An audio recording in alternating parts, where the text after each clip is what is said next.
Today, for my domino effect tutorial, I will teach you how to build a domino tower.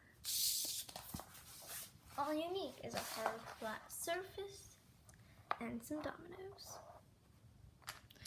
I will teach you how to build a 3-story tower. You have to create like a mini house, essentially. 2 dominoes facing each other about 1 inch to ½ inch apart, depending on the size of your domino. I like to use the average 5 dominoes. Once you have this little domino house, I'm going to set another domino on top, then another one on the opposite side, facing your first domino, with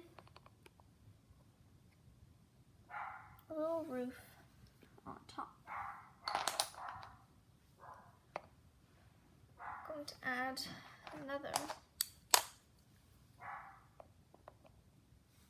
domino towers are visually appealing and can make fantastic domino effects. But we're not done. We have to create a domino lead-up trail, which is essentially just creating a line that connects to the tower. Okay, let's see how it works. Excellent.